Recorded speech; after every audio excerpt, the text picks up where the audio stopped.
Hey, everybody. Welcome. Really happy to pop in here today. If you followed me for any time at all, you've probably heard me talk about routines. And you know that I have a very loving relationship with routines. Um, and here's the thing, it wasn't always that way. Once upon a time, I remember I took a course by Todd Herman back probably in like 2016 or something. And I remember when I was taking this course, I resisted routines and structure with everything I had. I thought it sounded boring. I thought it sounded like it lacked creativity. How was I going to be my best and most creative self if I was following this routine all the time? And I have to tell you, I was wrong.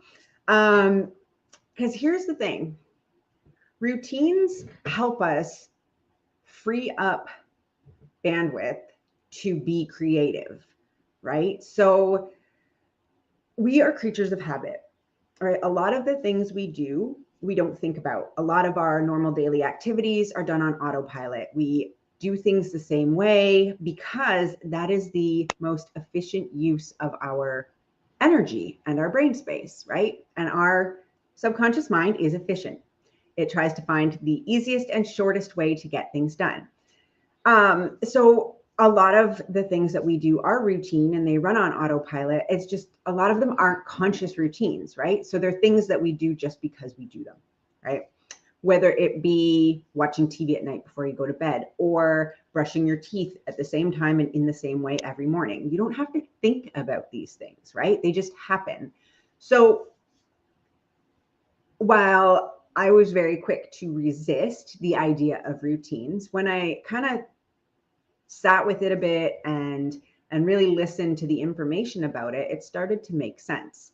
And I know a lot of you can relate to me when I tell this or when I ask this question. Have you ever gotten through most of your day, right? Let's say it's like 5 o'clock and you've had a day, right? A lot of stuff going on, whether it's with kids or work or your business or your partner or life or family or whatever it is. You've been nonstop from the moment you opened your eyes until that time. And somebody asks you a question like, what do you want to have for dinner? Or even, what's for dinner, right? And you can actually feel that you don't have the ability to make that decision, right? But we don't express I can't make that decision. It's called decision fatigue. And we don't tell people I've got decision fatigue, I can't make that decision. What happens is we get frustrated and we start yelling at everybody, or at least I do. Why doesn't anybody else make these decisions? Why does it always have to be me? Why can't somebody help me more? And on and on and on. But what's really happened is that we have just maxed out on our mental strength and ability to make more decisions. We've made too many, right? Our brain is tired, and it doesn't have the ability to do that. So this is where creating routines and forming new habits can actually become a really magical thing. Okay, so first and foremost,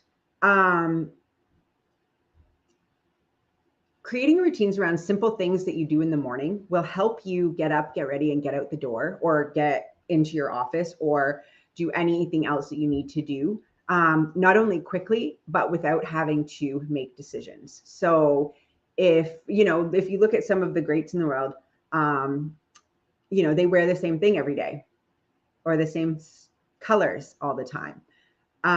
For me, back when I was running a food manufacturing plant, I wore black every day, not necessarily because it was, my vibe or I was into that, but it was easy. I had two young, like newborns at home.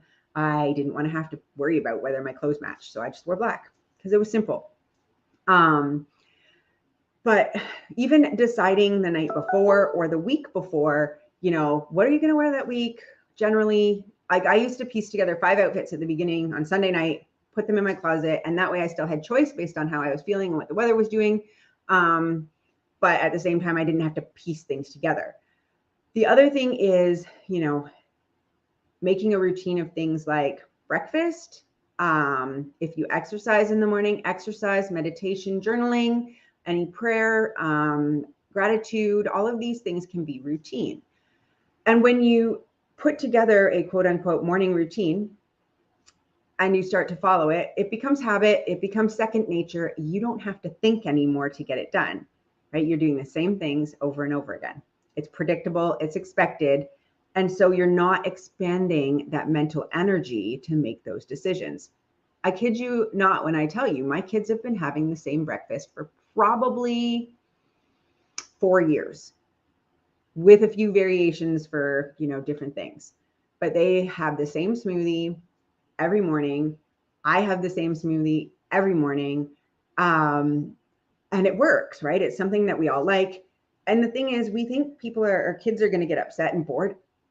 They like routine too, right? They like to know what comes next. It gives their nervous system security. They don't have to worry about it, right? They know when they get up, this breakfast is going to come, they're going to finish it, then they're going to go to this next step. So it actually gives their nervous system a rest for us to follow routines. We don't have to be Pinterest-worthy breakfast makers, right? I mean, my smoothie is not pretty. It tastes good to them. It gets all the things in that I want in, and I don't have to worry about it. It also cuts down on, my grocery shopping because I am buying the same thing all the time. I know my way around a grocery store like nobody's business. So another thing is streamlining, like making a routine out of your lunch, or like if you eat lunch. So for myself, I normally make my smoothie, pack it up, take it to work, don't eat it, drink it till later in the day. But I don't have to worry about what's for lunch, right? I don't have to think about that. You think about all the time we spend making these decisions that aren't impactful or effective for us, right? So you want to take a look at your day and say, what can be turned into a routine or a habit or a schedule that doesn't impact my business or isn't contributing towards my goals or my values or whatever it is that you are working towards. Same thing with lunches. My kids get the same lunch every day at school. Sometimes I switch it up and pack an extra treat or switch something out just for, surprise. But for the most part, until they complain about something in that lunch, it is the same every day. Okay. Same thing goes for nighttime routines when it comes to the home. I mean, if you get into a routine with your kids, nighttime does get easier. They know what's coming next. There's no surprise. In fact, my kids get very upset when we break routine. They will look and say, Mommy, that's not how it goes. And I'm like, okay, you're right. Fair enough. But for ourselves, when we create a bedtime routine for ourselves, it can actually, for those of us who may be insomniacs or have a hard time falling asleep because our brains just won't shut down, creating a routine teaches your body that going through those motions means it's time for sleep. So it will actually trigger your body and brain to start preparing for sleep and start making you tired because you're doing the sleep things. Okay. And so that can actually make going to sleep easier. It can make falling asleep easier. It tells your subconscious it's time to turn off and rest. Right. So whether it's, get your jammies on, brush your teeth, grab a tea, sit and read a book, plan out your next day, go to sleep, whatever it is. Writing out my plan for the next day is a key routine or habit that I find very effective because it allows my brain to turn off while going to bed. It also allows my subconscious mind to do this great thing while I'm sleeping, which is find solutions, right? So if you plan out your day the night before as part of your bedtime routine, not only do you not need to think about those things while you're sleeping, it's already written down, it's already planned for. Your brain knows you are going to think about it tomorrow, so it doesn't need to think about it right now. It closes the loop. But it also allows your subconscious to do the work it does while you're sleeping in REM sleep and find creative solutions for you. So you might wake up in the morning and be like, I've got it. So morning routine, bedtime routine, the lunch thing. I mean, those are all decisions and, either wearing the same thing every day or picking clothes out before, like on a Sunday. Those are all things that can really cut back on trivial decision making that needs to be done throughout the day so that the mental energy for making big decisions is conserved and available when you have to make big decisions. So even, I mean, things like making a routine out of checking your email at specific times 3 times a day. I know we're all panicking because people expect immediate responses.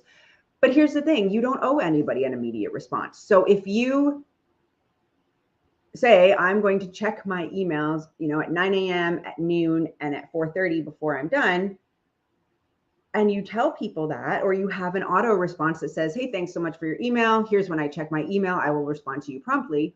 People will learn what your system is, and then they will come to expect it, and they won't expect an immediate response.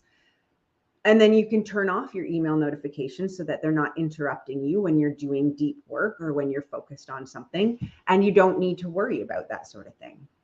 And when one kind of final overarching routine I like, or, system, is to have themes for my days, right? So if I have themes for my days, meaning, Friday is finance, Monday's content creation, Tuesday is, calls and client interactions, Wednesday's networking, Thursday is something. Then when people want to schedule a meeting with me, or they want to schedule something with me, based on what we will be talking about or what they are looking to schedule for, I know what day to fit them in on. What that does for your brain and for your decision making is it keeps everything being done in that day along the same vein, right? So it's in the same thought process and part of your brain that you're doing the work, whether it's creative or, analytical or what have you. And so you don't have to do a giant context switch, right? And start working in a different part of your thinking. And it makes it easier to schedule, because if someone wants to talk to you about money, you say, hey, no problem, we'll talk on Friday. You don't need to pull out your calendar and say, oh, do I have time on Monday, Tuesday, or Thursday? You say, no, Friday's my day for doing that. And you'll find that because you stay focused on a specific area of your business for that day, that you get more done. You gain momentum, right? Things start to flow a bit. You're not breaking and switching, because that switching time actually eats away at productive time. So those are some of the, schedules and routines that I use to make magic. I would love to hear some of yours. So drop them in the comments, shoot me a DM. As always, remember, the woman you see when you look in the mirror is exactly what a successful entrepreneur looks like. Thank you so much, and enjoy the rest of your day. Bye now.